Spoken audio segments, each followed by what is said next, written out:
Price the Lord. இன்றைய ஜீவாப்பம் 2 கொரிந்தியர் 8ஆம் அதிகாரம் 4, 5, 6 வசனங்கள். தங்கள் உபகாரத்தையும் பரிசுத்தவான்களுக்கு செய்யப்படும் தர்ம ஊழியத்தின் பங்கையும் நாங்கள் ஏற்றுக்கொள்ளும்படி அவர்கள் எங்களை மிகவும் வேண்டிக் கொண்டார்கள்.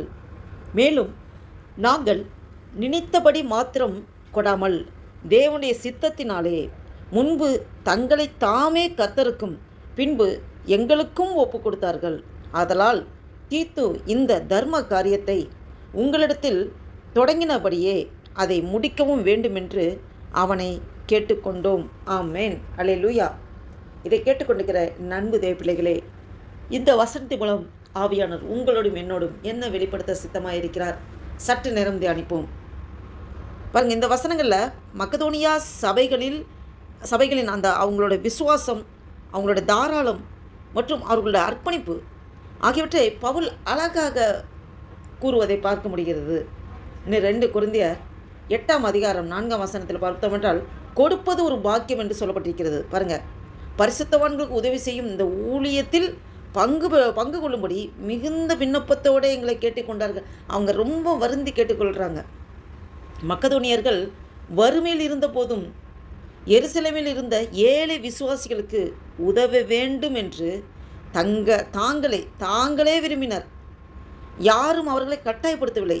பாருங்கள், மக்கதோனியர்கள் அவ்வளோ தூரம் அவங்க ஏற்கனவே வறுமையில் இருக்கிறாங்க. எருசலேமில் இருக்கிற ஏழை விசுவாசிகளுக்கு உதவணும்னு அவங்களா யாரும் கேட்கல. அவங்களாவே உள்ளத்தில் ஒரு விருப்பம் வருது, கேட்குறாங்க. பாருங்கள், இது மூலமாக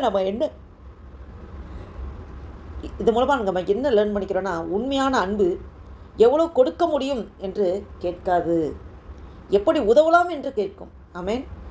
பாருங்கள், ஒரு எக்ஸாம்பிள் பார்த்திங்கன்னா, ஒரு சிறுவனிடம் பள்ளிக்கு செல்ல ஒரு 100 ரூபாய் மட்டுமே அவன்கிட்ட இருந்துச்சு. வழியில் பசியுடன் இருந்த ஒரு முதியவரை பார்த்து தனது பணத்தில் ஒரு பகுதியை உணவு வாங்கி கொடுத்தான். அவன் அதிகமாக இல்லாததிலிருந்து கொடுத்தான். அதுவே தேவனுக்கு பிரியமான ஒரு கொடை. ஆமேன். வாங்குறதை பார்க்கிறோம், கொடுக்கிறதை பாக்கியம் என்று சொல்லப்பட்டிருக்கிறது. ஆமேன். அப்போஸ்தலர் 20ஆம் அதிகாரம் 35ஆம் வசனத்திலே பார்க்கிறோம். இன்னும் 2 கொரிந்தியர் 8ஆம் அதிகாரம் 5ஆம் வசனத்தில் பார்க்கிறோம். முதலில் தங்களை ஆண்டவருக்கு கொடுத்தார்கள். ஆமேன். அவங்க தங்களை முழுவதுமாக ஆண்டவர் கொடுத்தாங்க. மக்கதோனியர்கள் முதலில் பணத்தை அல்ல, தங்கள் வாழ்க்கையை தேவனுக்காக அர்ப்பணித்தார்கள். இதுதான் உண்மையான ஆராதனை. ஆமேன். பாருங்கள், இதோட ஆழமான நம்ம சத்தியத்தை பார்ப்போம் என்றால், இதே தேவனுக்கு சொந்தமானால் நம்முடைய நேரம், திறமை, பொருள் அனைத்தும் தேவனுக்காக பயன்படுத்தப்படும். ஆமேன். ஒரு இளைஞன், ஆண்டவரே என் வாழ்க்கை உம்முடையது என்று ஜெபித்து தமது திறமையை சபை ஊழியத்திலே பயன்படுத்த தொடங்கினான். அதன் பிறகு அவன் கொடுப்பதும் சேவையும் மகிழ்ச்சியாக மாறினது. பாருங்கள், இதுதான் நம்ம இதில் பார்க்குறோம். ரோமர் 12ஆம் அதிகாரம் 1ஆம் வசனத்தை பார்க்குறோம். உங்கள் சரீரங்களை ஜீவ பலியாக ஒப்புக்கொடுங்கள் என்று சொல்லப்பட்டிருக்கிறது. இன்னும் நாம் 6ஆம் வசனத்தில் பார்த்தோம் என்றால், ஆரம்பித்த கிருபையை நாம் நிறைவேற்ற வேண்டும். ஆமேன். அதாவது நம்ம கிருபை அந்த கொரிந்தியர்கள் கொடுக்கும் ஊழியத்தை அவர்கள் ஆரம்பித்தார்கள். அதை முழுமையாக்க வேண்டும் என்று பவுல் நினைப்பூட்டுகிறார். இதில் தொடங்குவது மட்டும் போதாது, தேவனுக்காக ஆரம்பித்ததை உண்மையோடு முடிக்க வேண்டும். ஆமேன். ஒரு மாணவன் வேதாகமத்தை 1 வருடத்தில் படித்து முடித்து விட வேண்டும். அவன் அந்த தீர்மானத்திலே வாசிக்கிறான். சில மாதங்கள் கழித்து அவன் நிறுத்திவிட்டான். பின்னர் மீண்டும் உற்சாகத்தோடு தொடங்கி இறுதி வரை வாசித்து முடித்தான். தேவன் நிறைவேற்றும் மனதை விரும்புகிறார். அல்லேலூயா. நம்ம ஒரு கம்ப்ளீஷன், ஒரு ஃபுல்ஃபில்மெண்ட்டு, இதை அச்சு பண்ணும், இதை ஃபினிஷ் பண்ணும் அப்படின்னு நம்ம வைராக்கியமாக செய்கிறது ஆண்டவர் அந்த இருதயத்தை பார்க்கிறார். நன்மை செய்ய நாம் சோர்ந்து போகாமல் இருக்க வேண்டும். ஆமேன். கலாத்தியர் 6ஆம் அதிகாரம் 9ஆம் வசனத்திலே பார்க்கிறோம். இந்த வாசித்த இந்த 3 வசனங்களிலே நான் முக்கியமாக தெரிந்து கொள்வது என்னவென்றால், கொடுப்பது ஒரு கிருபையும் பாக்கியமும். கொடுப்பது முதலில் நம்மையே ஆண்டவருக்கு அர்ப்பணிக்க வேண்டும். ஆமேன். தேவனுக்காக ஆரம்பித்த நல்ல செயல்களை முழுமையாக நிறைவேற்ற வேண்டும். ஆமேன். பாருங்கள், தேவன் நம்முடைய பணத்தை மட்டுமல்ல, நம்முடைய இருதயத்தை விரும்புகிறார்.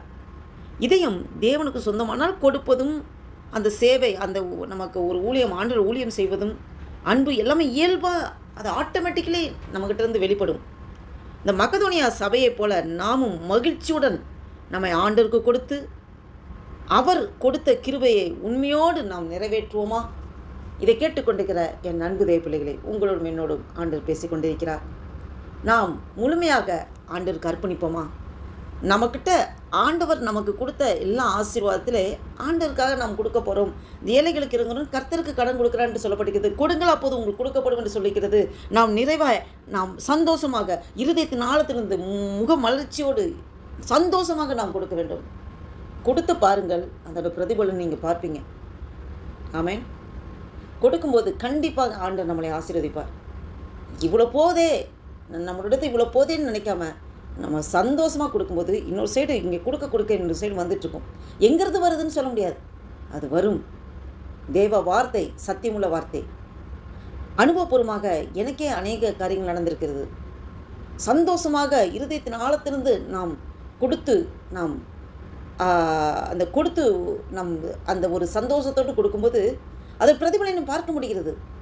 சொல்லப்போனால் அன்னைய நாள் தான் கொடுக்குறோம், அன்னைய நாள்லேயே ஒரு கையில் கொடுக்குறோம், இன்னொரு கையில் நமக்கு வருது.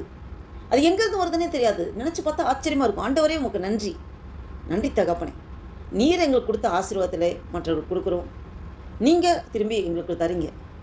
கொடுங்கள் அப்போது கொடுக்கப்படுகின்ற வசனத்தின்படி ஆண்டவர் தத்ரூபமாக நிறைவேற்றுகிற தேவன். நாம் முழுவதுமாக நம்மளை அர்ப்பணிப்போமா? ஆண்டவரே, நீர் கொடுத்தது எல்லாம் உமக்கு தான். ஆண்டவரே, நீங்கள் என்னை கொண்டு செய்ய சித்தம் தீர்மானம் வைத்திருக்கிறோம், உங்களுடைய சித்தத்தின்படி நடத்துங்கப்பா, என்னை முழுவதுமாக அர்ப்பணிக்கிறேன்னு சொல்லி நாம் ஆண்டவருக்கு முழுமையாக அர்ப்பணிப்போமா? இந்த நினைவோடு, இந்த எண்ணத்தோடு ஒரு புதிய நாளைக்குள் ஆண்டவர் நம்மளை நடத்தி கொண்டதுக்கு தேவனுக்கு நன்றி செலுத்தி ஆண்டவர் நோக்கி பார்த்து ஜெபம் செய்வோம். அன்பும் இரக்கம் நிறைந்த பரம தகப்பனே, நன்றியோடு துதிக்கிறோம் ஐயா. துதிகள் மத்தியில் வாசம் செய்கிற தேவனே, நன்றியோடு துதிக்கிறோம் ஐயா. இந்த 2026 வருஷத்தின் ஜூலை மாதமாகிய 7ஆம் மாதத்தின் 14ஆம் தேதியை காண கிருபை செய்த தேவனே, முக்கு கொடாடு குடி ஸ்தோத்திரம் ஆண்டவரே. நன்றி தகப்பனே, நன்றி தகப்பனே. ஆண்டவரே அப்பா, வாசித்த இந்த வேத வசனத்தின் மூலம் எங்களோடு நீர் இடைப்பட்டீர் ஆண்டவரே. நன்றி தகப்பனே. ஆண்டவரே அப்பா, நாங்கள் எங்களை முழுதுமாய் ஒப்பு கொடுக்குறோம் ஆண்டவரே, அர்ப்பணிக்கிறோம் ஆண்டவரே.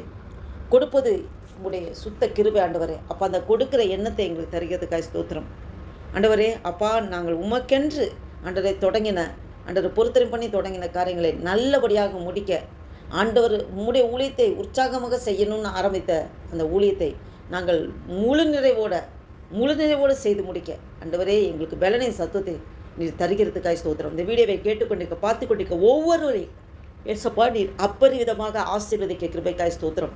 எங்கள் சுயமெல்லாம் சாம்பலாய் மாறட்டும் ஐயா. எங்களே முற்றிலுமாய் தாழ்த்தி ஒப்பு கொடுக்குற அர்ப்பணிக்கிற இந்த வீடியோவை கேட்டுக்கொண்டிருக்க பார்த்து கொண்டிருக்க ஒவ்வொருவரையும் ஏசப்பா நீங்கள் ஆசீர்வதிக்க கிருபைக்காய் ஸ்தோத்திரம். ஆண்டவரே, உங்களுக்கு பிரியமில்லாத காரியங்கள் எல்லாம் நசனாக இயேசு கிறிஸ்துவின் வல்லமையுள்ள நாமத்தினாலே கடிந்து துரத்தை அப்புறப்படுத்துகிறோம். அல்லேலூயா. நாம ஒன்றே மகிமைப்பட்டும் ஆசீர்வதிங்க, பலப்படுத்துங்க. இயேசு கிறிஸ்துவின் நாமத்தினால ஜெபிக்கிறோம் ஜீவனுள்ள எங்கள் நல்ல பிதாவே. Amen, amen. Praise the lord. Thank you Jesus.